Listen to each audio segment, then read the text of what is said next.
আসসালামু আলাইকুম বন্ধুরা, সাম্প্রতিক সময় মাঠ ও মাঠের বাইরের সময়টা একদম ভালো যাচ্ছে না বাংলাদেশের অলরাউন্ডার সাকিব আল হাসানের।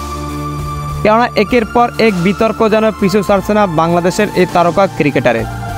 5ই আগস্ট সরকার পরিবর্তনের পরে সাকিব আল হাসানের বিরুদ্ধে মামলা করা হয়।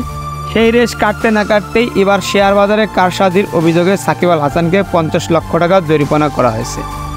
এবার শেয়ার বাজারে কারসাজির অভিযোগে অভিযুক্ত হলেন সাকিব আল হাসান। মঙ্গলবার অনুষ্ঠিত বিএসআইসির 913তম কমিশন সভায় সাকিব সহ আরও কয়েকজনের বিরুদ্ধে এই অভিযোগ আনা হয়। দুপুরে এক পেজ বিজ্ঞপ্তিতে এ তথ্য জানিয়েছেন বিএসআইসি। এর পাশাপাশি সাকিব আল হাসান মাঠেও পারফরমেন্স করতে পারছেন না। চোখের সমস্যা, এরপর আঙ্গুলের চোটের কারণে ইতিমধ্যেই তার প্রভাব পড়েছে পারফরমেন্সে। তাই তো এবার ধারণা করা হচ্ছে ভারতের বিপক্ষে দ্বিতীয় টেস্টে হয়তো নাও থাকতে পারেন সাকিব আল হাসান।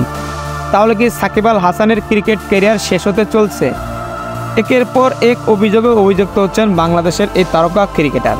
বিতর্ক যেন পিছুই ছাড়ছে না সাকিব আল হাসানের। অক্টোবরেই ঘরের মাঠে সাউথ আফ্রিকার বিপক্ষে সিরিজ খেলবে টাইগাররা। তাই তো এবার ধোঁয়াশা তৈরি হয়েছে সাকিব আল হাসান কি এই সিরিজে খেলতে পারবে কিনা।